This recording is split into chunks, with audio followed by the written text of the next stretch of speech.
Salah satu tanda keutamaan dari orang-orang soleh di zaman dahulu adalah mereka ikhtiarnya secukupnya, tapi kemudian rezekinya berlimpah penuh berkah. Nah, saya ingin mengajak Anda semuanya untuk jalan-jalan sedikit ke Saudi Arabia.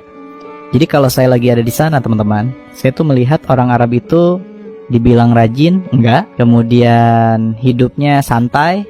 Kemudian kerjanya juga berangkatnya itu bisa jam 10, setengah 11 baru pada berangkat ke kantor, itu pun santai. Intinya ya mereka kerjanya biasa-biasa saja, jam 4, jam 5 udah ada di rumah, udah pulang dari kantor, menghabiskan waktu dengan keluarga. Itulah orang-orang Saudi gitu loh. Tapi Masya Allah teman-teman, walaupun kerjanya santai, rumahnya mewah, mobilnya mewah dan banyak, uangnya juga banyak, emasnya di mana-mana, Masya Allah. Kenapa bisa seperti itu?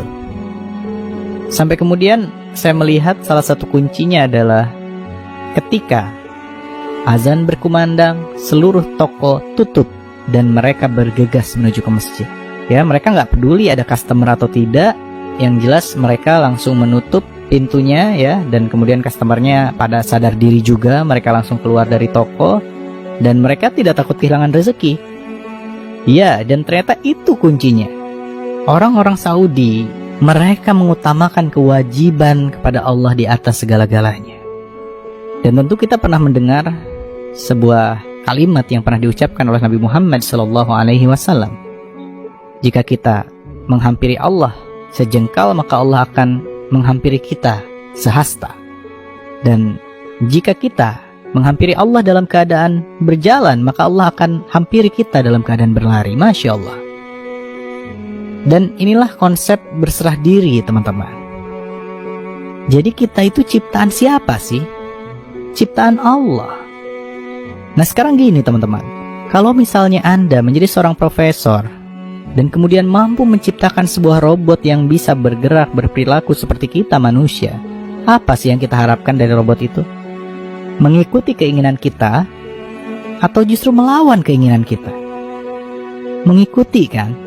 Nah sekarang kalau robot itu ternyata melawan kepada kita, kira-kira apa yang akan kita lakukan? Ya udah syukur dihidupin, ngelawan lagi gitu kan ya. Untungnya Allah nggak kayak gitu teman-teman sama kita. Pertanyaannya adalah selama hidup kita lebih sering mana? Mengikuti keinginan Allah atau mengikuti keinginan diri sendiri? Coba kalau sikap Allah seperti sikap kita kepada robot tadi, mati kita semua, di switch off ya kan. Maka sahabatku semuanya, Masya Allah, kalau si robot yang kita ciptakan tadi ngikuti keinginan kita, apapun yang kita mau, dia mau kerjakan, kemudian dia nurut, dia melayani kita, dia menghamba kepada kita, kira-kira apa yang akan kita lakukan pada si robot itu? Wah, pasti kita sayang berkali-kali lipat pada robot itu, betul tidak? Nah, maka salah satu kunci agar berlimpah rezeki adalah hidup kita harus berserah pada Allah. Maksudnya apa? Ketika Allah berikan kita masalah, ya harusnya kita terima. Selama ini apa? Yang kita lakukan adalah kita melawan sama Allah. Kita bilang, ya Allah, salah saya apa? Kenapa kau berikan ini? Kan gitu ya. So, mulai sekarang terima semua yang Allah berikan kepada kita. Dan ingat teman-teman, jika seorang ibu cintanya luar biasa kepada anaknya, sedangkan ibu adalah dia yang melahirkan dan mengandung kita sebagai anaknya, cintanya luar biasa pada anaknya. Nah maka sekarang bayangkan, ini Allah yang bukan mengandung dan melahirkan kita, tapi Allah menciptakan kita dengan sepenuh cinta dan kasih sayang, yang senantiasa memberikan kita rezeki setiap hari, setiap saat. Maka cinta Allah kepada kita, Masya Allah, melebihi cinta jutaan ibu kepada anaknya, Masya Allah. Maka mulai sekarang, tunduk patuh mengabdi kepada Allah, dan Allah akan berikan rezekinya kepada kita.